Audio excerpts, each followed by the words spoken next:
बच्चों आज हम बात करेंगे डीबे-हकल-ऑनसेगर कर्व के बारे में।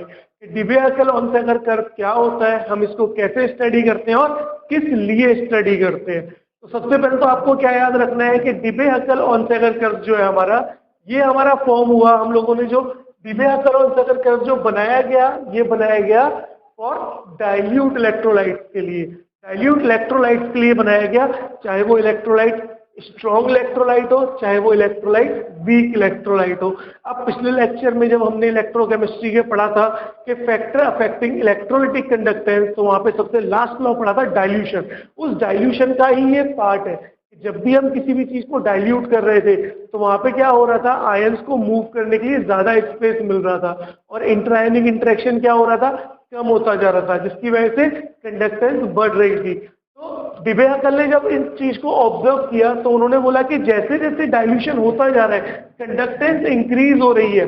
नॉर्मली मोलर कंडक्टेंस और इक्विवेलेंट कंडक्टेंस की ही हम बात कर रहे हैं, क्योंकि स्पेसिफिक कंडक्टेंस तो हमारी डिक्रीज होती है। तो डीबे-हकल-ऑनसेगर ने जब इसको ऑब्जर्व किया तो उन्होंने एक ग्राफ प्लॉट किया, जहां पे उन्होंने एक ग्राफ स्ट्रॉन्ग इलेक्ट्रोलाइट के लिए बनाया और दूसरा ग्राफ बच्चों वीक इलेक्ट्रोलाइट के लिए बनाया गया। तो डीबे-हकल ने यहाँ पर क्या क्या चीजें ऑब्जर्व की, जरा उनके बारे में बात करते हैं। सबसे पहले जब डीबे-हकल-ऑनसेगर ने देखा कि देखो रूट सी इज कंसेंट्रेशन, यहाँ पे कंसेंट्रेशन है, जैसे मैं इस तरफ मूव कर रहा हूँ डाइल्यूशन इनफाइनाइट होता जा रहा है, दैट मींस डाइल्यूशन बहुत ज्यादा बढ़ता जा रहा है। जितना ज्यादा डाइल्यूशन बढ़ता जाएगा उतना ही कंसेंट्रेशन ऑफ इलेक्ट्रोलाइट क्या होता जाएगा, कम होता जाएगा as compare to concentration of solvent के। तो जैसे जैसे डाइल्यूशन बढ़ रहा है कंसेंट्रेशन कम हो रहा है। अच्छा देखो एक चीज और, जैसे जैसे डाइल्यूशन बढ़ रहा है conductance of both strong as well as weak electrolyte क्या होती जा रही है, हमारी इंक्रीज होती जा रही है, दोनों तरफ इंक्रीज हो रही है। इसका मतलब ये बात तो यहाँ से क्लियर हो गई कि जब भी डाइल्यूशन हम लोग करेंगे, चाहे इलेक्ट्रोलाइट स्ट्रॉन्ग हो चाहे इलेक्ट्रोलाइट वीक हो, हमेशा क्या होगा, उसकी कंडक्टेंस इंक्रीज ही होगी। अब इसके साथ साथ हमने और क्या क्या चीजें देखी, डीबे-हकल-ऑनसेगर ने स्ट्रॉन्ग इलेक्ट्रोलाइट के लिए एक इक्वेशन दी कि इक्विवेलेंट कंडक्टेंस या फिर आप बोल सकते हो मोलर कंडक्टेंस, मोलर कंडक्टेंस के लिए भी सेम फॉर्मूला है। Equivalent conductance at C concentration, जो आपको कंसेंट्रेशन दिया है, is always equal to equivalent conductance at infinite dilution, this is infinite dilution, minus B root C, where root C is the concentration of electrolyte and what is B? B is Debye Huckel Onsager constant. अब जो हमारा डीबे-हकल-ऑनसेगर constant है वो किस किस चीज पे depend करेगा, सबसे पहले तो वो डिपेंड करता है नेचर ऑफ इलेक्ट्रोलाइट्स पे, कि हमारे इलेक्ट्रोलाइट्स का नेचर क्या होता है। सेकंड किस पे डिपेंड करता है, सॉल्वेंट के नेचर पे डिपेंड करता है। एंड थर्ड वन डिपेंड करता है टेम्परेचर, क्योंकि जैसे आप टेम्परेचर बढ़ाओगे आपकी कंडक्टेंस भी क्या होने लगेगी, इंक्रीज होने लगेगी। तो ये सारे के सारे वही फैक्टर्स हैं जो इक्विवेलेंट कंडक्टेंस या मोलर कंडक्टेंस को बढ़ाने के काम आते थे। अब इस ग्राफ में हम क्या क्या चीजें ऑब्जर्व कर रहे हैं, सबसे पहली चीज आप देखो, हमने सबसे पहला क्या ऑब्जर्व किया है, ऑन इंक्रीजिंग डाइल्यूशन, है ना, हम ऑब्जर्वेशन में बात कर रहे हैं। On increasing dilution, molar conductance of strong electrolyte not increases as much as compared to molar conductance of weak electrolyte. That means dilution करने पे molar conductance strong electrolyte की बढ़ रही है, लेकिन as compared to weak electrolyte कम बढ़ रही है। इसका मतलब dilution करने पर weak electrolyte की conductance क्या होगी, ज्यादा होगी as compared to strong electrolyte। अब ऐसा क्यों है, देखो जब भी स्ट्रॉन्ग इलेक्ट्रोलाइट को आप आयोनाइज कर रहे थे, जब भी डाइल्यूट कर रहे थे तो उसका क्या हो रहा था, आयोनाइजेशन हो रहा था और सिंपल ये K पॉजिटिव और आपको Cl नेगेटिव में मिल रहा था। लेकिन जब आप CH3COO की बात कर रहे हैं तो CH3COO जो है वो कंप्लीट आयोनाइज नहीं हो रहा है। याद करो CH3COH जो है वो कंप्लीट आयोनाइज नहीं हो रहा है, वो पार्शियली आयोनाइज हो रहा है H पॉजिटिव में, पहली बात। अब जैसे जैसे हम लोग डाइल्यूशन बढ़ाते हैं तो स्ट्रॉन्ग इलेक्ट्रोलाइट तो एक ही बार में पूरा का पूरा आयोनाइज हो चुका होता है, यानी उसके सारे के सारे आयन वाटर में डिसॉल्व हो चुके हैं। लेकिन अगर वीक इलेक्ट्रोलाइट की बात करूंगा तो यहाँ पर आयोनाइजेशन साथ में डिसोसिएशन, देखो ध्यान से, आयोनाइजेशन और साथ में डिसोसिएशन भी हो रहा है।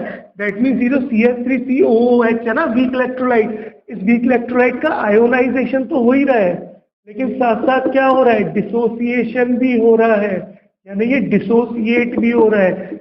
जबकि KCl के साथ सिर्फ क्या हो रहा था, आयोनाइजेशन हो रहा था, ये सिर्फ आयोनाइज होकर के डिसॉल्व हो गया है। लेकिन यहाँ आयोनाइजेशन यानी डिसॉल्व तो हो रहा है, साथ साथ इसका क्या हो रहा है, डिसोसिएशन भी हो रहा है, ये डिसोसिएट भी हो रहा है, टूट भी रहा है, जिसकी वजह से क्या होगा, जितना ज्यादा डाइल्यूशन होगा उतना CH3COOH ज्यादा टूटता है। ये वीक इलेक्ट्रोलाइट की खासियत होती है कि इनफाइनाइट डाइल्यूशन पे वीक इलेक्ट्रोलाइट लगभग टूट जाता है, नहीं तो ये बहुत ही कम आयोनाइज होता है ना, कम डिसोसिएट होता है।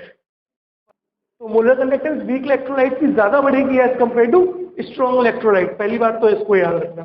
सेकंड ऑब्जर्वेशन देखो, सेकंड ऑब्जर्वेशन क्या है भाई, स्ट्रॉन्ग इलेक्ट्रोलाइट तो स्ट्रॉन्ग ही है ना, वो तो कंप्लीट आयोनाइज हो चुका है वाटर में, तो जो कंप्लीट आयोनाइज हो चुका है तो उसकी कंडक्टेंस तो हमेशा ज्यादा ही रहेगी। देखो यहाँ पे हमने जो ग्राफ बनाया है, किसी भी एक पॉइंट पर देख लो, आप चाहो तो इस पॉइंट पर देखो, इस पॉइंट पर देखो ध्यान से, जो मोलर कंडक्टेंस है किसकी ज्यादा है, स्ट्रॉन्ग इलेक्ट्रोलाइट की ज्यादा है, जबकि वीक की कम है। तो हमेशा मोलर कंडक्टेंस किसकी ज्यादा होगी, स्ट्रॉन्ग इलेक्ट्रोलाइट की ही ज्यादा होगी। लेकिन डाइल्यूशन करने पे अगर कंपेयर करें तो किसकी ज्यादा फास्ट बढ़ेगी, वो बढ़ेगी वीक इलेक्ट्रोलाइट की, जो हमारा फर्स्ट पॉइंट था। तो 2 पॉइंट अपने को क्लियर हो गए। पहला पॉइंट, डाइल्यूशन होने पे स्ट्रॉन्ग इलेक्ट्रोलाइट की कंडक्टेंस इतनी नहीं बढ़ती जितनी वीक की बढ़ जाती है।